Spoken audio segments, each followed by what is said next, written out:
So yeah, for those who doesn't know me, my name is Sandro Pereira. I'm the head of integration at Devscope, a company in Portugal. I am an Azure MVP for 10 years. Well, I started in 2011 being a Beanstalk MVP.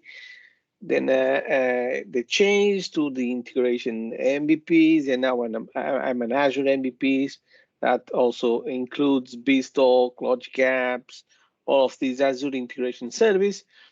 And this is what I do for the last 14 years. Enterprise integration is what I love to do, and it's my daily job.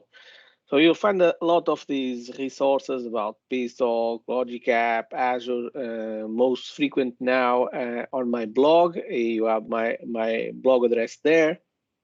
You can see, follow me on Twitter, LinkedIn. Well, you can email questions, doubts. I normally tend to reply all of them with sometimes with a few delay, but I will try as fast as I can. Um, so just been noticed that today is Saturday.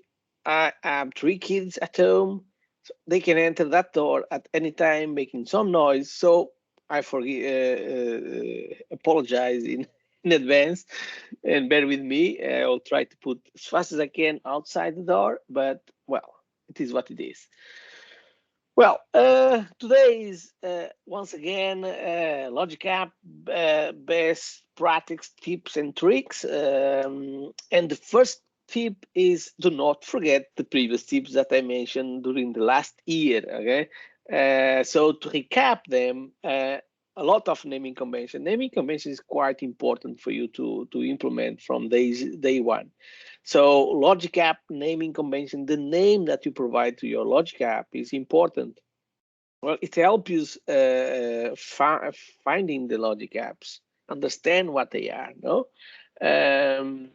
just for the name, it's kind of using a described name. I think if my memory is okay, you can go until 45 characters on that Logic App name. I think so. But yeah, you have a limit, but it's quite a good limit. Well, try to find a good name for your Logic Apps. Um, then action naming convention. So the naming convention you provide inside the shapes, uh, it is important. No, well, if you are a developer, well, if you see a C# code and say function one, var1, var2, man, it's quite annoying. If someone do that in my team, is it doesn't last too much time. No, you have to implement a good naming convention.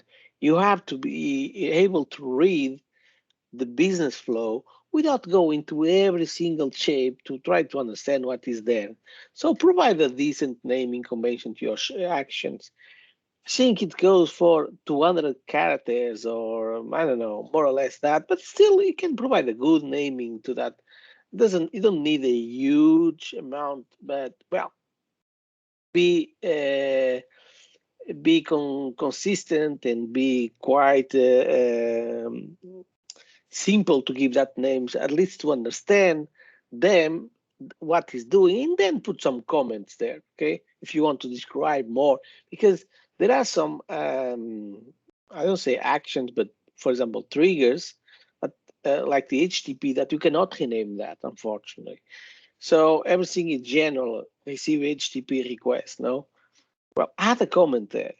Receiving from where? Who? What is you are receiving? What is kind of the goal of that? And even in some key, well, I like to say putting all shapes, but if that's too annoying, at least in critical pieces, you put comments on the shapes, like conditions. So a good advice is put the condition expression on the comment. Why? It's easier to read, and you don't enter that condition because you know if you put expressions and even if you use kind of tokens, there are a small square on the design, and you cannot read. No, it's kind of output three dots. You have to go to the expression. editor that is quite an annoying editor, small windows that you need to scroll and so on and so forth. So it's kind of time consuming, annoying task. So if you can use that expression and put on the comment on the conditions, for example, well, it helps you read better what you are doing. We spoke about scopes, and even the last speaker that sorry, I cannot spell your name, mentioned it's important to use. No, it has several functions there that you can use on the scope. The scope can serve like a group of action that you can collapse because your design can get bigger and large. So it's kind of scrolling down left to right to minimize these kind of situations, these behaviors. We can use scope to collapse certain areas of the our business flow, our logic app, and then focus on what you are trying to do in specific parts or of the flow. It also serves as a try catch or try catch finally mechanism. If you want, each action per se already has kind of try catch, because, well, if you put action below another one, it always only runs if the last is successful. But we can, without using scope, to bypass these using these configurations, run settings, and then we can actually do kind of try catch in each of shapes without using a scope. But if you want to use a group of actions and then use kind of a try to check if there is errors in all of them or happens in specific one, well, in this case we need to use a scope. And then below that first scope, we can create a second scope and say execute if there is an error or a timeout or something like that. And then, well, that is the kind of the catch scenario behavior. And then on the finally, it's another scope below that. Let's say run whatever, if the catch fail, if it's skipped or something like that, execute, select all of them and say, well, it's a finally, because the finals always be executed. That is the concept of the try catch finally. So to use this kind of error handle strategies, we use a scope. So the scope has good functionalities, and you should use it in your flows, your business flows, logic apps, whatever. Okay, it can it also apply to Power Automate most of these tips. Okay. So yeah, error handle run after settings. That was I spoke of, speaking also on the scope. So this kind of together, there are a lot of configurations, run after configuration that you can set up. Even for each like a connector to go to a system. If you want to fail for the first time, you can set up the retry mechanism there. So kind of say no retry 3 or 4 or 5 times based on a certain period of time. Like say, if it fails the first time, well, wait 1 minute, try again, and so on and so forth. Everything that you can also configure on the run after settings. Quite important for you to be aware of that. And configure that accordingly in your requirements. Okay. Learn with failures. Okay, this is quite important. So everything fails. At some point, everything fails. Your flow will fail. Your logic app will fail. The important is that failing is critical, and you should understand why it's failing and try to fix that. And if kind of I see some scenarios that it's failing because it's normal, there is no data on the SQL table, so it doesn't get the data, it fails, it's common. Well, this is not failing. Okay? This cannot happen. Failing is critical. That's expect behavior. It's not a failure, it's expect behavior. So you need to learn and fix your business logic not to fail in this kind of situations, because it's normal. It's an expect behavior.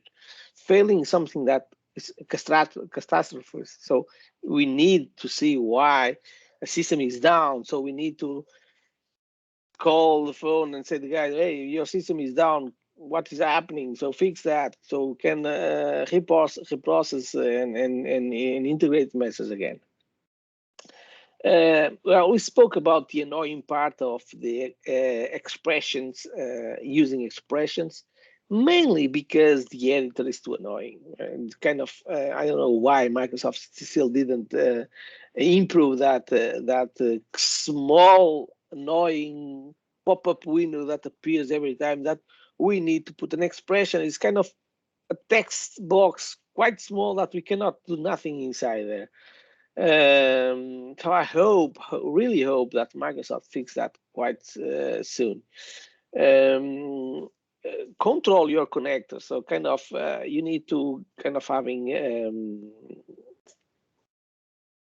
governance on your connectors, because they can expire. They can you have to resend or re-enter the credentials, because some of them can expire.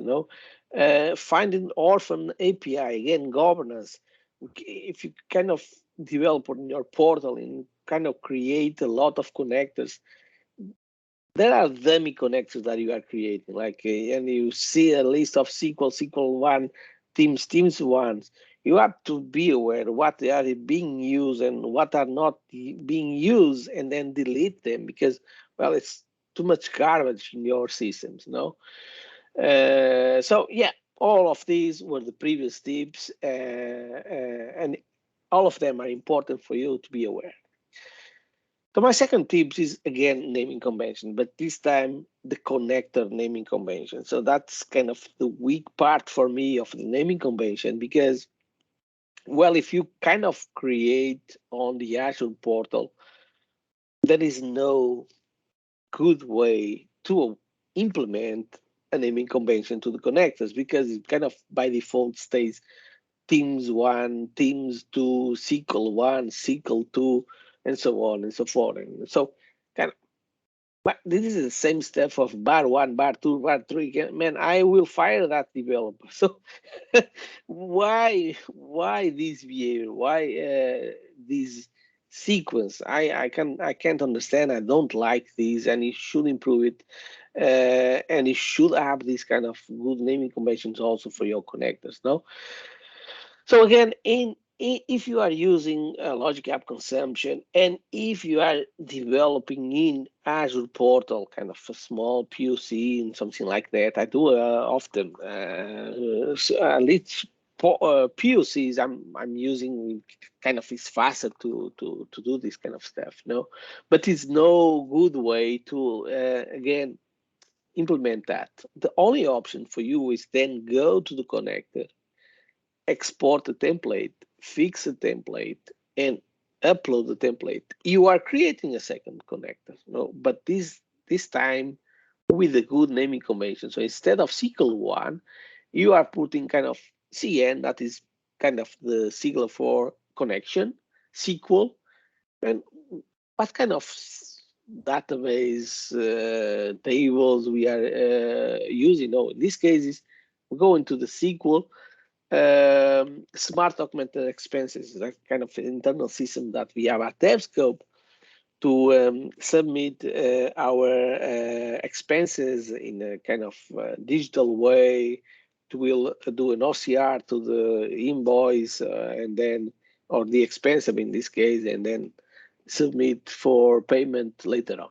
And after we do that, there still be the SQL1. There is a new SQL connector with a good naming convention. Now we need to go to the Logic app and replace the SQL1 for the SQL as the expenses, and then delete the SQL1 from the portal. So kind of a lot of manual tasks just to implement naming convention. Well, if you are using Visual Studio with CI/CD and so on, continuous deployment, blah blah blah, all of this stuff, you are in a good position because then we can implement from day one a good naming convention. So you can actually put the, in this case, Office 365, and I'm putting connection Office 365. Kind of, I'm using it for monitoring Beanstalk client. So Beanstalk monitor. And we can also do the display name. So there are two names, name and display name. The name is the like this SQL one that is display when you go to your portal to the API list, you see the name. The display name is what you see inside the Logic app, you know. In some connectors, when we are creating from the Logic app designer, we can change the display name. We can actually provide a good display name with a good naming convention.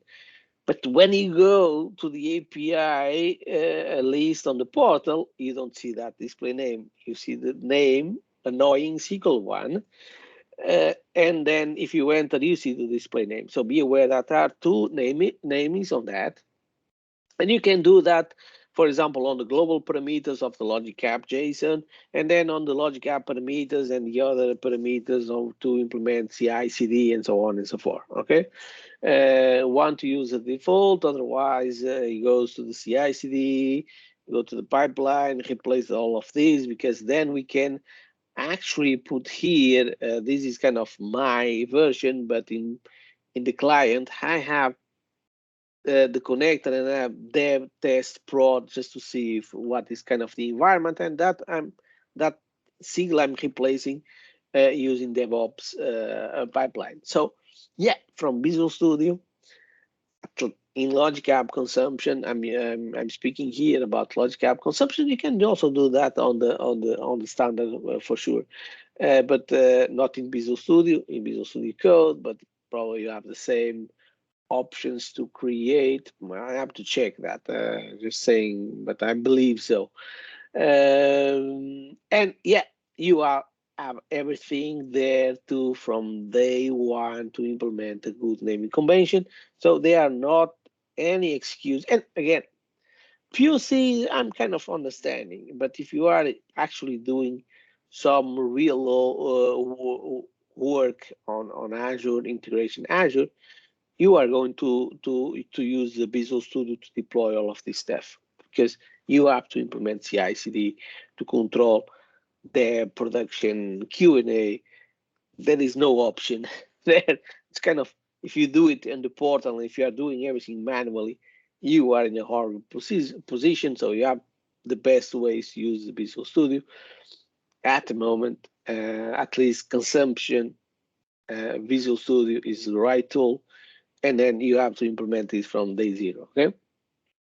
So standard consumption is on what we are speaking about. So it's kind of a lot of confusion going on with the Logic App world and the names of the Logic Apps.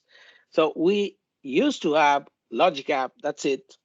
Then we start to have Logic App Preview, and then it's in live general ability. We have Logic App Consumption, Logic App Standard. So what are the difference?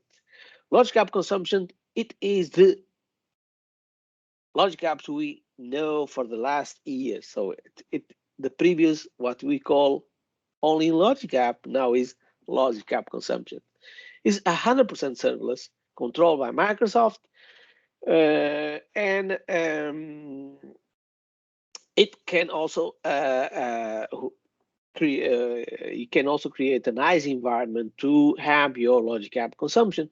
That Logic App ISE environment is an fully isolated environment dedicated for you, that for enterprise scale clients that needs to go above the throughput limits and kind of control everything. Well, you go to the ISE environment. Otherwise, it's serverless, controlled by Microsoft, shared with all the clients. You pay per execution. That's it. Okay. Of course, the ICE environment, you pay the ICE environment. It's kind of different there. Well, logic app standard. It is not kind of the same concept, but not the same engine. So this is actually run on the logic on the Azure function engine. It is it runs everywhere. It's a compute based. It's well, the other was a consumption based. This is a compute based logic app. You can deploy to a app service hosting plan. So you have kind of computing there. You can set up the price, what kind of layer of the app service plan you want, or you can use a Docker container, Kubernetes. You can run virtually everywhere, AWS, so on. Well, that's it. Local in your machine, you can run everywhere. These logic app standards again, it runs on the function runtime, and then later on you can create your stateless and stateful workflows. That's your kind of business flows. It in the logic app standard, it calls stateless or stateful workflows. Stateless workflows is kind of for fast runs, try and forget scenarios, like quick response scenarios, without any resilience or persistence. Okay, the logic app stateless is similar of the logic app consumption, kind of in all the shapes. You have all the tracking, all the persistence, so it has a little more overhead in terms of performance. So stateless for fast runs, improving performance, stateless for more persistent kind of stuff. And basically, logic app or the consumption, well, we create for everything, you create an Azure resource, and then we can create a service called a logic app, and you create several logic apps inside that resource group. Of course, in that resource group, you can create other servers like API management, service bus, you name it, whatever. The logic app standards, so you actually also create an Azure resource, and then you create not preview, still preview from the previous slides. I have to fix that that message there. You can create a resource calling logic app standard, and that's basically a container of workflows, your kind of logic apps. No, it's the same. Again, it runs inside the Azure function runtime. The action function runtime, you create the function app, and inside that function app, it's a container of functions. Here, it's the same concept. You create the logic app standard, it is a container of workflows, logic apps. Okay. And on that resource group, you can create a lot of logic app standards. Inside of that, a lot of workflows, and so on and so forth. So again, logic app standard runs on top of Azure Function Runtime. It can run anywhere, everywhere you want. Okay, it's the new type of logic app that you can kind of work and do the job on premise without using kind of hybrid solution and running everything locally, for example. So with all of these logic app standards, logic app consumptions, well, you have to choose the proper tool for the proper job, okay? So we have the Azure portal. We can do everything inside the Azure portal. It's quite simple, fast. It has less bugs. For performance, is the best one for sure. Maybe it will have faster updates. At least it's true for the consumption plan. But there is a lot of lack of CI/CD. Naming conventions, you cannot do it properly. There is kind of not a properly source code, and it's very hard to customize some parameters of that logic apps. So it's good for small stuff, POC stuff, but not really good for enterprise scenarios. Then we have Visual Studio, my favorite tool for sure. I'm using that from the last 15 years or more now. So full support of CI/CD. We can do a lot of naming conventions. Everything that we can set up, we can do it. Is our familiar tool because we use it for everything. No, it has a good source code repository, so everything there. But there is always a but. It's you need to have a license, and these days also is a cost. No, there are some well-known bugs on the Logic App Designer for Visual Studio. It doesn't support standard at all. Well, there is no plugin for the standard for the Visual Studio, at least at the moment. I'm sure that they are planning to do that, but I don't know where and when they will release that. And still, there is a great amount of manual configuration that we need to do proper naming conventions, CI/CD. It's a lot of manual stuff that we need to do. It's a tool focused for developers, not for CTC developers. And then this is a Visual Studio Code. No, it is a free open source tool, and so no license requirement. It supports fully support Logic App Standard. Okay, it has you can do everything. You have the editor, full editor design. There is a new Logic App design, and it's available on the standard. It's almost Microsoft. Well, Logic App Consumption and Logic App Standard at some point will have the same designer, look and feel. Microsoft is working on that, but at the moment, both of them have different designs. It can run locally. You can debug locally without deployment. Nothing. You can do your local development, try and test it, and then deploy it for an app service, Docker, whatever. Logic App Consumption limit support. So the Logic App Designer is in pure mode, so you have to do everything from the JSON template.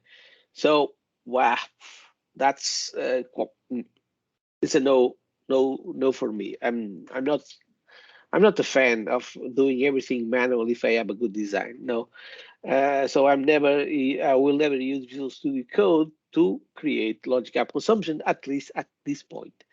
And again, on the standard, you can't deploy a single Logic App. It's a container. You deploy everything. Okay. Which should I use a Logic App standard? Well, if I want to connect on-premise to on-premise, I'm going to use Logic App standard for sure. Why? There are certain scenarios. I have certain clients that they cannot go to the cloud. They can't. They need to stay on premise. So a way to do that at the moment without using, for example, Beanstalk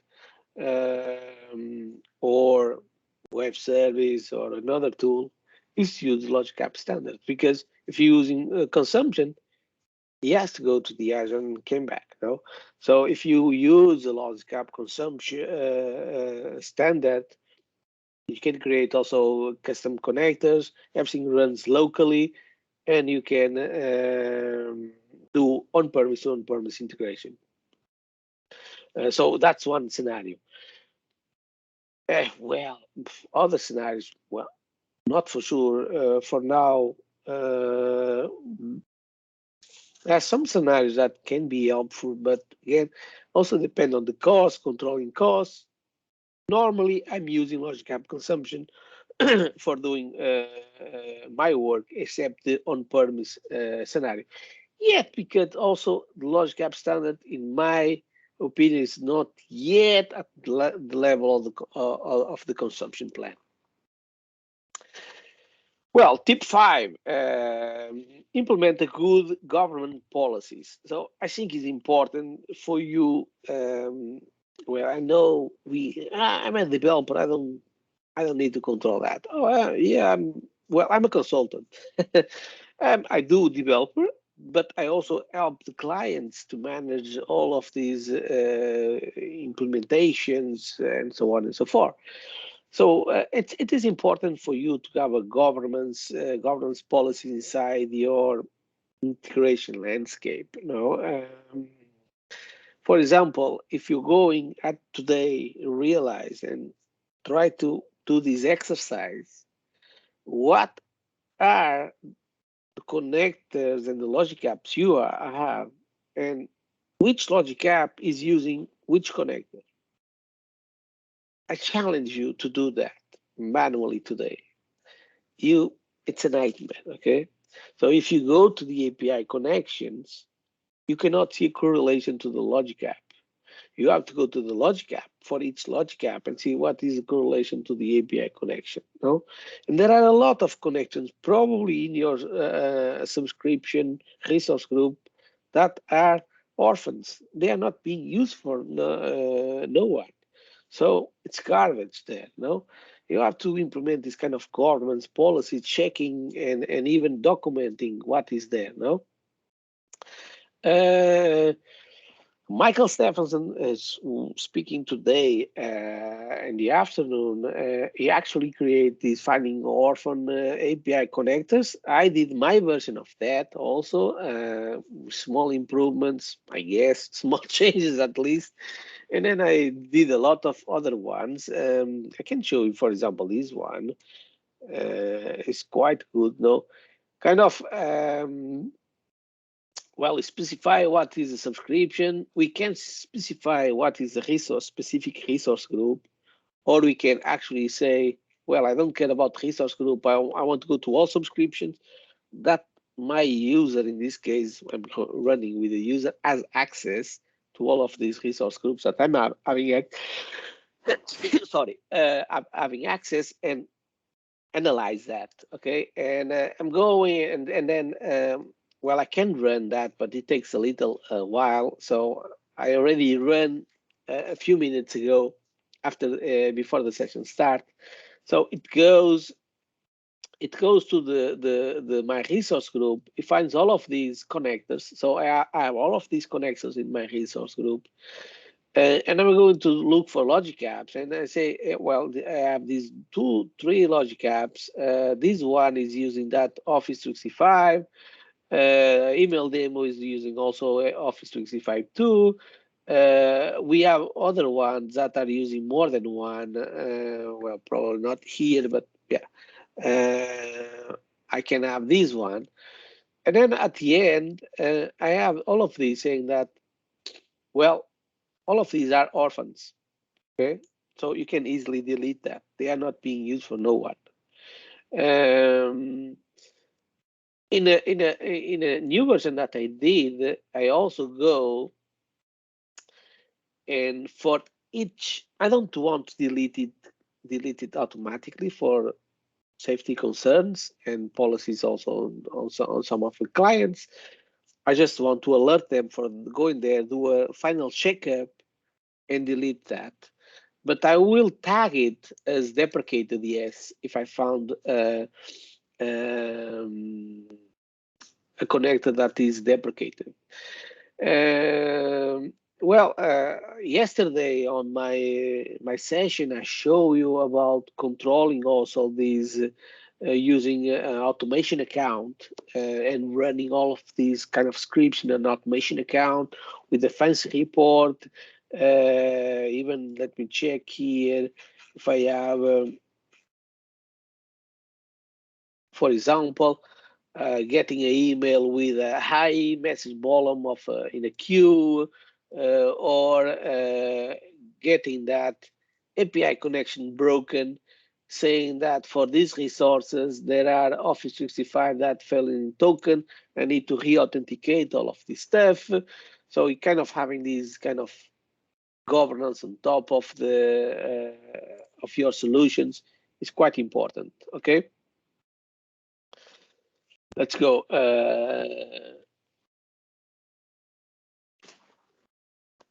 Get or error message. I will kind of go to the other questions on the end of the sessions. Get the error message.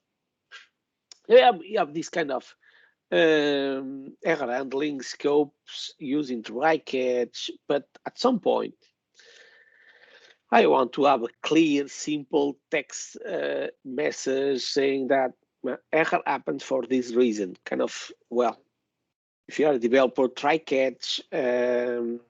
You go to the full stack error message, or you can go to the exception message. You have the short message.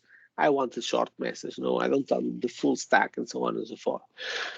Kind of, yeah, exactly what I say there. You have kind of, if you are a C# code, you do implement that. You kind of go to the exception message or exception intro the all exceptions stack, and that's it. Again, Michael Stephen that is doing awesome work with the Logic app. Luckily, I'm a good friend of him. I work closely also with him in some clients.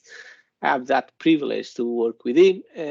It creates awesome blog posts that you can go and check later. How we use that strategies to get the clear error message using a try catch and a function to do that. Well, Spot is good. I want to have a more simple way to do that, and I realize that we can also kind of do the same concept, look and feel, by on the catch using a filter array, and from the result of the triscope, and that result of the triscope is basically the full stack exception that appears, and then I'm going to filter that by the status equal to failed. So on the stack, maybe a lot of actions say success, fail, and so on and so forth. I want to filter for the failures.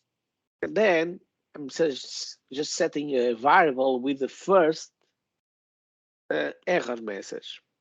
And then what I have is kind of the similar way of a short message of the error with a clear error message saying, well, the error is that, and I can log it to a system or return back in the call, for example.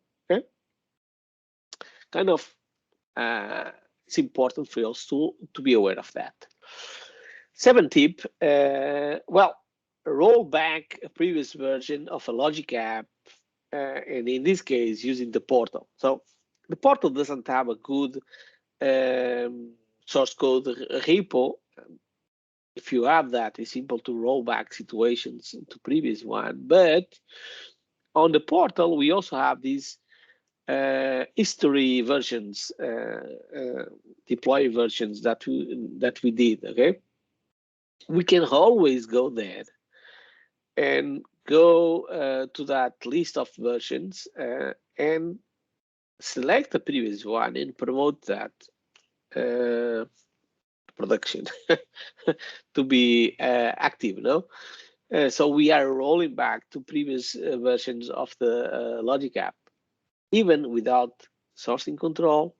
Using the Azure portal, we have this at least capability to roll back from previous version that we kind of save it, deploy it, and that's it. Okay, be aware of that. A tip, and we are getting close. HTTP methods. Okay, HTTP methods, and in this case, the HTTP receiver supports other methods than posts. Okay, I see a lot of people doing kind of get using a post because it's what is there by default. No, so by default on the on the on the on the on that on that on that shape is kind of saying that you want to submit a message. No, it's expecting a message. So people tended to use a post to do all of these actions in interaction with the Logic app. In fact, if you are using naming convention best practice, you also have to implement REST API best practice. No, a get is to retrieve resource, a post is to submit data, a put is to update, a delete is to delete. Kind of, you can follow these also good practice using Logic apps. No? The HTTP trigger or request allows you to do that. Okay, so you can actually use get. In this case, I'm just presenting here the get options. You can use a get option with, for example, URI parameters, but you can also use the get with query parameters. Okay, both way, it's available for you to use it. It's supported on the logic app. So let me show you here. Just not be everything slides. So in this case, I'm using a get operation. So again, if you expand here, you see that you have a get, and we have a relative path that you can set up your URI parameters. Say kind of first name, that is my value that I'm expecting. Last name, this is the value I expect. The good of using this approach is that you are using URI parameters, they are tokenized by default. So if I'm going here, you will see that I have the first name and I have the last name. Okay, quite easy to access. And then if you see here, I'm just kind of saying first name Sandro, last name Pereira, and if I send it, well, I have the response back saying first name, last name. Okay. But I can also have this as a query parameter. Now, in this case, I have the method get, and I'm not setting nothing. Okay, just leave it there. You don't need to put anything else. Of course, this will not be tokenized, and for sure you have to try to see if there is data being sent. So you have to put more conditions here. This is kind of a simple scenario. So the way you access is, see what I mean with annoying expression shape? This is the annoying expression shape that sometimes we have in with using that annoying windows. Let me show here. Well, let's see. Let me present again. Oh, it's not here. Okay, let me go back. I have to find a way.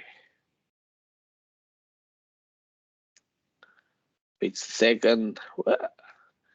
Notepad to the help.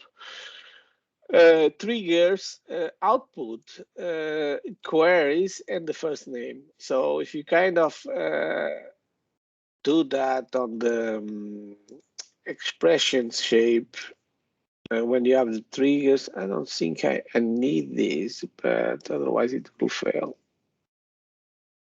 You kind of have having the first name there, then it will be tokenized to the other, but is the same. So if these don't work, you should kind of copy here and go to OneNote, and bye-bye, it appears this stuff.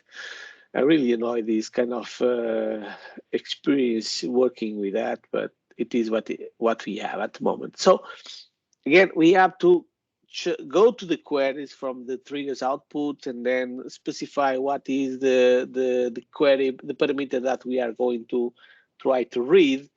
And again, it is the same. So in this case, at the end of the request, the URI, I will add it in the query parameter, the first name and the last name. And if I invoke that, I will have the same behavior expected. So everything is support there, okay? What else? For each parallelism, okay? If you are using, in certain cases, that we have loops on our flow, our business process, we kind of receive a request with an array of objects. You go into the database, retrieve a lot of rows, and you need to process each row. Will at some point get some for each parallelism. So it is important for you to know that by default it runs in parallel. So kind of doesn't go one by one. So first record, finish, second record, finish, third record, finish, and so on and so forth. It goes in parallel. I don't know what is the limit. The default parallel I think is 20. Not sure exactly, but it goes in parallel.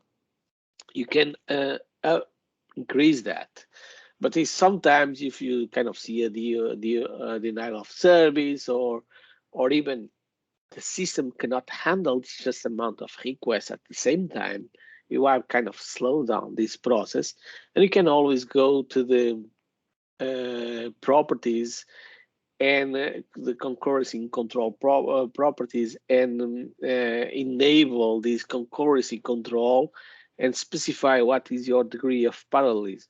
So I can actually, if you see the last picture, I'm saying non-parallel, and it's a sequence. So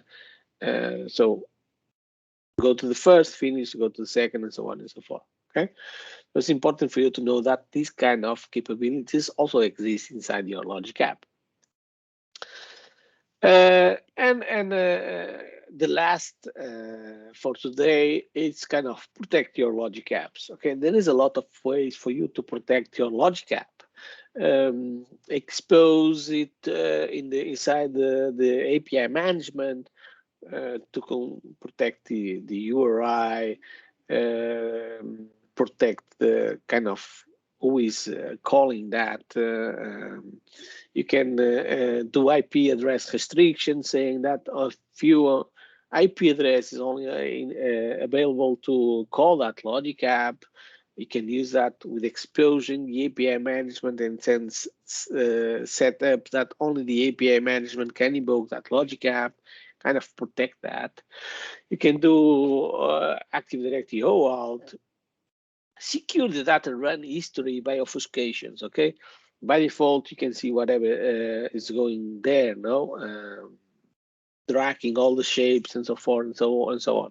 Some of them may have some critical data, like I hope not usernames and passwords, but well, never know. Username and password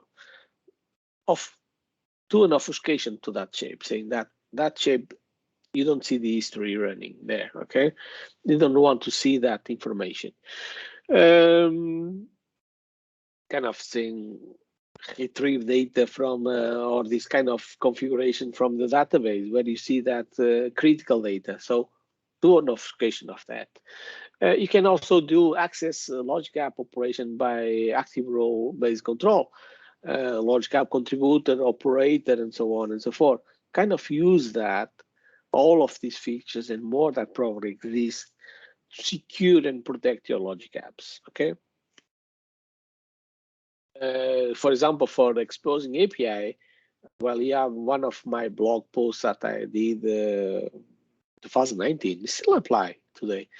How we can actually expose that, and even then provide a good naming convention of kind of APIs of the well, we expose the logic app is going to be an API inside the APL management. It stays with the default name. You can also rename that, apply good naming conventions, policies, and so on and so forth. Well, go there and see this kind of list sequence of articles, and you can have a good idea of that. Okay. Restrict the access to the logic app, also there. So again, go there. You'll find also great blogs on the internet about that. So be aware of that. And with that, it's everything for I have today. I think I have a few questions on the chat. Let me check.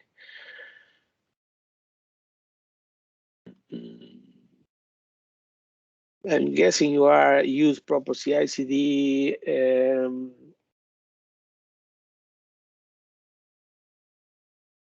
The ability of unused API connection. You lessen the. Well, I'm using CI/CD for the clients for sure. listen, the ability to unused API. I'm not sure what you are saying there.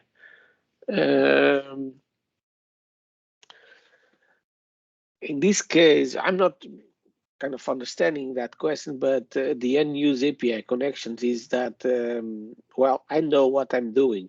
I'm not deploying unused API connections through my deployments. I just don't trust other people. That's the way. I don't know who is deploying more, who is going to the Azure portal and doing stuff and create logic apps inside the logic app, the Azure portal. Other companies that are deploying stuff, I'm just saying that you have to control this stuff. And if you are a guy that works on the maintenance team, okay, controlling your Azure, you cannot trust the developers or the CI/CD that they are doing to deploy all of this. You have to check from time to time what is that, okay? Top of mind from your experience of monitoring resource, or do you have any recommendation of some tools, blog posts? Well, regarding the integration monitoring, we have the default tools from the Azure portal, App Insights, Azure Monitoring. I do a lot of automation accounts to do a lot of PowerShells to monitoring certain aspects that probably they are not there out of the box. And for kind of BAM capabilities of where the flows, message tracking the message from one side to the other. I tend to use in some clients Serverless 360, that is an external tool, a paid tool to do this kind of BAM capabilities and track the message. Or I do app insights and I create kind of portal, custom portal for do all of this stuff. It's not a single tool, depending on certain aspects. So BAM is different than monitoring if it's running or is being used or is stopped or disabled and so on and so forth. So disable is all kind of control. From time to time, you have to check if all the logic apps are running or disabling is a good option for you also to monitoring. Well, it's not a single tool. It's a bunch of tools that we have to work together. Monitoring logic again is the same. So App Insights and more than App Insights, Serverless 360, other tools on the market, automation account and so on. Also, if you want the option of stateless logic app, which scenario are you using? Okay. Well, I'm not using the standard only for the designer. He has a new designer for sure, but it's not that that important. It could be a resource visualizer in the resource group, maybe yes. Again, a good tip there. Should be aware of something to avoid socket exhaustion. I don't know. It has to be with that kind of socket exhaustion. No, this doesn't apply to the logic app because there is no logic app will you can send whatever message you for them or the column, they will process all of them. The point is the other systems. Now, if it's a SaaS service, shouldn't have a problem, but if it's kind of on-premise service, well, you have to be careful about that socket exhaustion to the other because it may be not handle just amount of requests in a single time. Strict access to proper resource group, read only on service principal group to helpful can only deploy via CI/CD. But it's a good restrict access to the resource group. It's a good idea. I'm not saying that it's not a bad idea. It's a good idea. You can always provide that to CI/CD. But at some point in time, when something fails and you are in a disaster recovery, you don't have time to CI/CD. You just fix that on the portal and CI/CD later on. Kind of critical business. In some cases, yes, it's a good approach to only allow deployment through CI/CD, read only on the portal. But be aware that sometimes we need extra stuff to, depending on the problems that happens. I do face some critical issues when there is a huge business impact, and well, we don't have time to do this kind of CI/CD changing, testing. Well, it's just kind of go there, replace, fix, solve. Yes, it's already a disaster. It will not become more worse than that. When exporting a logic app, ARM template, JSON to Visual Studio to commit on Git to deploy to other devs, what you recommend to get parameter JSON file right? Such API connection parameters right? Well, when exporting to the Visual Studio to commit it, well, there's two kind of. I'm not sure what you are saying that, but there are the. We have. I don't have the file ready here, but yeah, uses Jeff Allen to export from the portal to the Visual Studio. Then we have to do a lot of configuration, that's for sure. Then later on, there are the logic app template JSON, and then there is another deployment JSON. Don't know ahead the name, but it's kind of identical, that we can specify what are the connections and the tokens that we had to change from the DevOps pipelines. And from the DevOps pipeline, I will try to replace all the tokens through CI/CD and key vaults to get credentials from the pipelines. Well, kind of, I'm not saying that, for example, the user that I'm using in dev is the same in production for using Office 365. All of these user and credential will be stuck in key vault, and the DevOps pipeline will go to the key vaults, get these information and deploy through to the ARM template to production. Well, standard stuff that is there by default. So I guess we have a minute. Thank you, Sandro. Well timed. So thank you for answering all those questions. Thank you for sharing your contact details. There you can see on the screen. Feel free to share them in the chat as well, so that the community can keep in touch with you and sharing those details around your more advanced tips for Logic Apps. So there you have Sandro's blog and connection details. So once again, thank you, Sandro. It's a great pleasure to host you here at the Azure Integration Bootcamp. Pleasure is mine. Thank you for having me. Thank you. Okay, so that was Sandro, everyone.